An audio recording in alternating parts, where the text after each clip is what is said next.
क्या नीतीश सीएम नहीं होंगे? पीके बिहार में टिकेंगे या नहीं? नतीजों के बाद 5 सवालों के जवाब जिन्हें सब जानना चाहते हैं। 3 नवंबर 2025 को बिहार की एक रैली में अमित शाह ने कहा था, बेलसंड वालों, चुनाव का नतीजा जानना चाहते हो क्या? मेरी बात याद रखना, 14 नवंबर को 8 बजे बैलेट बॉक्स खुलेगा, 9 बजे काउंटिंग शुरू होगी। 1 बजते बजते लालू राहुल की पार्टियों का सुपड़ा साफ हो जाएगा। शाह का दावा सच साबित हुआ। अब नतीजों के बाद 5 और सवाल उठे हैं जिनके जवाब सभी जानना चाहते हैं। इन्हीं ही जानेंगे आज के एक्सप्लेनर में। पहला, नीतीश कुमार बिहार के सीएम बने रहेंगे। दूसरा, प्रशांत किशोर 5 साल और मेहनत करेंगे या बिहार छोड़ देंगे। तीसरा, क्या तेज प्रताप यादव की परिवार और पार्टी की वापसी होगी। चौथा, राहुल गांधी के वोट चोरी मुद्दे का क्या होगा। पांचवा, बिहार चुनाव के नतीजों का पूरे देश पर क्या असर पड़ेगा। पहला सवाल है, नीतीश कुमार बिहार के सीएम बने रहेंगे या बीजेपी अपना सीएम बनाएंगे। जून 2025 में एक इंटरव्यू में अमित शाह ने कहा था, बिहार का मुख्यमंत्री कौन होगा यह तो वक्त ही तय करेगा, लेकिन ये साफ है कि हम नीतीश कुमार के नेतृत्व में ही चुनाव लड़ेंगे। 16 अक्टूबर को शाह ने कहा, यह तय करने वाला मैं कौन होता हूँ, मुख्यमंत्री कौन बनेगा। चुनाव बाद सभी सहयोगी मिलकर विधायक दल का नेता चुनेंगे। हालांकि अमित शाह ने 1 नवंबर को साफ कर दिया कि नीतीश ही सीएम बनेंगे। उन्होंने कहा, इसमें कोई कन्फ्यूजन नहीं है, मैं स्पष्ट करता हूं कि नीतीश ही मुख्यमंत्री हैं और चुनाव जीतने के बाद भी वही रहेंगे। हालांकि चुनाव नतीजे आने के बाद यह सवाल दोबारा खड़ा हो गया है, क्या बीजेपी अपने दम पर 90 सीटों के साथ सबसे बड़ी पार्टी बनकर उभरी है। अगर एनडीए गठबंधन और जेडीयू को बाहर कर दे तो बीजेपी और बाकी सहयोगी दलों के साथ बहुमत से 4 कम यानी 118 सीटें हैं। बिहार यूनिवर्सिटी के प्रमोद कुमार कहते हैं, बीजेपी जोड़ तोड़ में माहिर है और राज्यपाल भी उसी का है। नतीजों में साफ है कि नीतीश कुमार अब एनडीए को छोड़ेंगे तो वह कांग्रेस और बाकी पार्टियों को तोड़कर सरकार बना लेगी। पॉलिटिकल एनालिसिस प्रियदर्शी रंजन कहते हैं, भाजपा के लिए अब अपना मुख्यमंत्री बनाने का रास्ता साफ है। अगर कुछ सीटें कम भी होती हैं तो उसके लिए 8-10 विधायक का जुगाड़ करना कोई बड़ी बात नहीं है। भाजपा अगर ऐसा नहीं करेगी तो सिर्फ गठबंधन का धर्म बचाने के लिए, वरना अब उस पर नीतीश का प्रेशर ज़्यादा काम नहीं करेगा। बीजेपी के बड़े नेताओं के बयान और केंद्र सरकार में जेडीयू की ज़रूरत को देखते हुए फिलहाल नीतीश कुमार ही बिहार के मुख्यमंत्री बनते दिख रहे हैं। अगर वो खुद को स्वास्थ्य कारणों का हवाला देकर सीएम बनने से इनकार नहीं कर देते तो। सवाल दूसरा, प्रशांत किशोर 5 साल और मेहनत करेंगे या बिहार छोड़ देंगे। 6 साल में 6 सीएम बनने वाले प्रशांत किशोर 6 साल में 6 सीएम बनाने वाले प्रशांत किशोर जब खुद बिहार जीतने निकले तो एक भी सीट नहीं जीत पाए। 1 करोड़ से ज़्यादा सदस्यों का दावा करने वाली जन स्वराज का पार्टी 10 लाख वोट भी नहीं मिले। 238 सीटों पर कैंडिडेट उतारे, उसमें से 233 सीटों का मतलब 98% सीटों पर जमानत जब्त हो गई। बिहार चुनाव के दौरान पीके ने न सिर्फ अपने बारे में भविष्यवाणी की बल्कि जेडीयू के खात्मे का भी दावा कर दिया।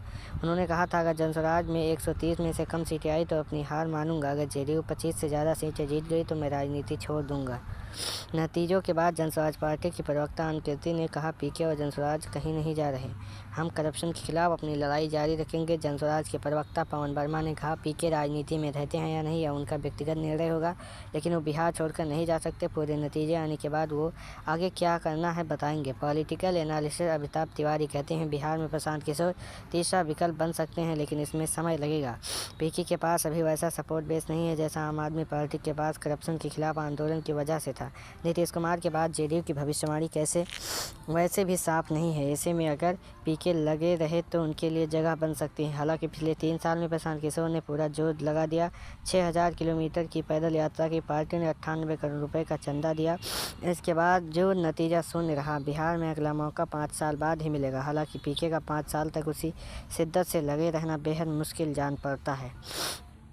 सवाल तीसरा, क्या तेज प्रताप यादव की पार्टी और परिवार और पार्टी की वापसी होगी। जवाब है, 24 मई 2025 को तेज प्रताप यादव के फेसबुक अकाउंट से एक तस्वीर पोस्ट हुई जिसके साथ लिखा था, मैं तेज प्रताप यादव और मेरे साथ इस तस्वीर में जो दिख रही है उनका नाम अनुष्का यादव है। हम दोनों पिछले 12 साल से एक दूसरे को जानते हैं और प्यार भी करते हैं। थोड़ी देर में ये पोस्ट डिलीट हो गई। हालांकि तब तक तेज प्रताप के प्रेम प्रसंग का खुलासा जंगल में आग की तरह फैल गया। अनुष्का यादव के साथ तस्वीर वायरल होने के बाद तेज प्रताप के पिता लालू ने पार्टी और परिवार से निकाल दिया था। इसके बाद 26 सितंबर को तेज प्रताप ने अपनी पार्टी जल शक्ति जनता दल JSJD लॉन्च की बिहार में चुनाव लड़ने का ऐलान कर दिया। पार्टी का चुनाव निशान मिला ब्लैक बोर्ड। तेज प्रताप यादव ने अपनी पार्टी से 43 प्रत्याशियों को चुनाव मैदान में उतारा। खुद महुआ सीट से चुनाव लड़ा लेकिन तीसरे नंबर पर रहे। उनकी पार्टी कोई सीट नहीं जीत पाई। वरिष्ठ पत्रकार मणिकांत ठाकुर कहते हैं तेज प्रताप यादव का राजनीतिक आचरण अस्थायी नहीं। उन्होंने RJD और परिवार के खिलाफ जाकर चुनाव लड़ा। ऐसे में पार्टी में उनकी वापसी की कोई संभावना नहीं है। हालांकि चुनाव के बीच ऐसे कई संकेत मिले जिनसे लगता है तेज प्रताप की परिवार में वापसी होगी। यूँ कहें कि रिश्तों पर जख्मी बर्फ की मोटी परत कुछ पिघली है। जब तेज महुआ सीट से नामांकन किया तो उनकी बहन रोहिणी आचार्य ने उन्हें शुभकामनाएं देते हुए कहा, तुम्हें दुनिया की सारी सफलता और खुशियां मिले। मैं हमेशा उजाले की तरह आगे बढ़ते रहो भाई। ढेरों शुभकामनाएं, स्नेह और आशीर्वाद। रोहिणी के अलावा बड़ी बहन मीसा भारती ने भी तेज प्रताप को जीत की शुभकामनाएं दी थी। पहले फेज की वोटिंग के दौरान तेज प्रताप की मां और बिहार की पूर्व CM राबड़ी देवी ने कहा, मेरे दोनों बेटे जनता की सेवा कर रहे हैं। जनता का प्यार उन्हें जरूर मिलेगा। वोटिंग से ठीक एक दिन पहले सोशल मीडिया पर एक वीडियो वायरल हुआ। इसमें एयरपोर्ट पर तेजस्वी और तेज प्रताप की निगाहें मिली थी। एक यूट्यूबर के साथ मौजूद तेज प्रताप यादव गंभीर मुद्दों में दिखे। तेजस्वी ने यूट्यूबर से पूछा, शॉपिंग करा रहे हैं क्या भैया? मणिकांत कहते हैं तेजस्वी से बड़े होने के बावजूद तेज प्रताप के अंदर बचकानापन है। वह अपने आचरण के चलते परिवार से अलग हुए। फिलहाल परिवार से भी उनकी वापसी नहीं होगी, लेकिन ऐसा भी नहीं कहा जा सकता कि वह हमेशा के लिए परिवार से दूर हुए हैं। आगे कभी भी RJD मजबूत हुई तो तेज प्रताप के पारिवारिक समीकरण ठीक हुए तो परिवार और पार्टी में उनकी वापसी हो सकती है, लेकिन फिर भी पार्टी में कोई सीमित जिम्मेदारी ही मिलेगी। राहुल गांधी के वोट चोरी मुद्दे का क्या होगा?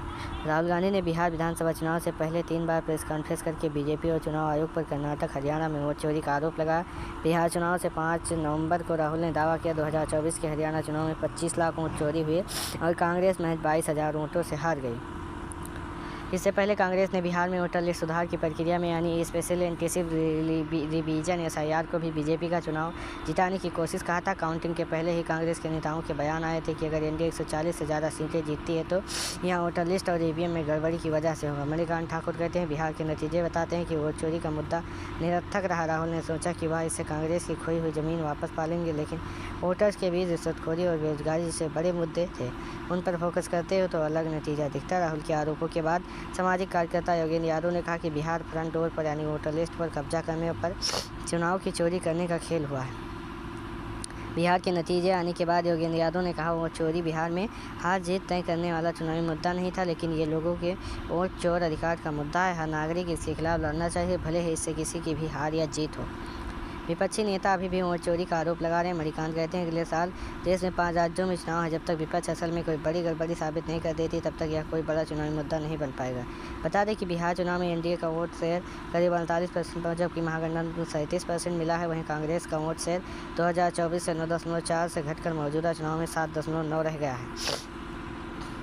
सवाल 5, बिहार चुनाव के नतीजों का पूरे देश पर क्या असर होगा? उत्तर है बिहार चुनाव के नतीजों के देश में 5 बड़े इम्पैक्ट है। पहला इम्पैक्ट महिलाओं की कैश स्कीम जीत की चाबी। चुनाव से पहले मुख्यमंत्री नीतीश कुमार ने 1 करोड़ से ज़्यादा महिलाओं के खाते में 10-10 हज़ार रुपये ट्रांसफ़र किए। इससे पहले महाराष्ट्र, झारखंड, दिल्ली, मध्य प्रदेश, छत्तीसगढ़ जैसे राज्यों में मुफ्त की योजनाओं के जरिए महिला वोटर्स को लुभाने की कोशिश की गई। पॉलिटिकल एनालिस्ट अमिताभ तिवारी के मुताबिक महिलाओं को पैसे देकर लुभाना यह एक रेसिपी फॉर सक्सेस हो सकता है।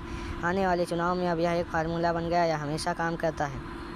ब्रांड मोदी बरकरार लेकिन एक ट्विस्ट के साथ। PM मोदी बिहार के कुल 16 रैलियों के जरिए 120 विधानसभा सीटों कवर की। मोदी ने अपनी रैलियों में अपने नाम पर वोट मांगने के बजाय बार बार जंगलराज का जिक्र किया। उन्होंने RJD के खिलाफ कट्टा क्रूरता, कुशासन और करप्शन शब्दों का इस्तेमाल किया। मोदी ऑपरेशन सिंदूर या आतंकवाद के खिलाफ लड़ाई पर भी कुछ नहीं बोले।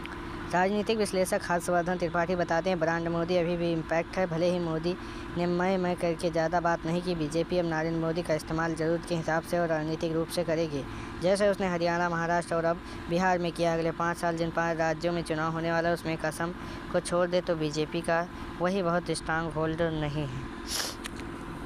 इम्पैक्ट 3, बीजेपी अब भी अपने सहयोगियों के भरोसे रहेगी। 2025 के बिहार चुनाव बीजेपी JDU सीटों पर लड़ी। पिछले 2 दशकों में पहली बार दोनों बराबर सीटों पर लड़ी, वरना JDU ने हमेशा ज़्यादा सीटों पर कैंडिडेट उतारे थे।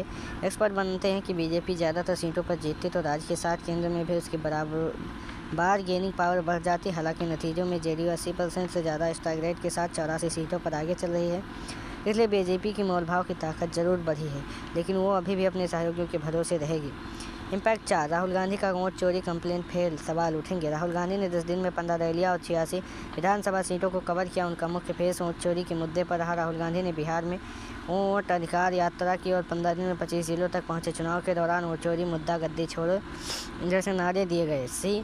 वोटर के फाउंडर यशवंत देशमुख के मुताबिक इस चुनाव में अगर कुछ बहुत ज़रूरी तरह से फेल हुआ तो वोट चोरी कैंपेन है। कांग्रेस पर सवाल उठेंगे कि वो लोकल लीडर्स को अपने हिसाब से काम नहीं करने दे रहे और मुद्दों को भटका रहे हैं।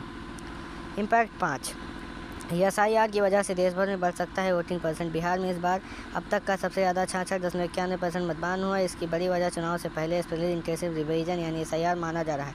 पॉलिटिकल एक्सपर्ट रजत सेठी के मुताबिक वोट चोरी परसेंट बढ़ने में सबसे बड़ा कारण SIR है। वोटर के रिवीजन की वजह से डुप्लीकेट वोट हटे, जिसकी वजह से स्वाभाविक रूप से पोलिंग परसेंट बढ़ा है। अब बाकी देश में SIR की प्रक्रिया शुरू हो गई है।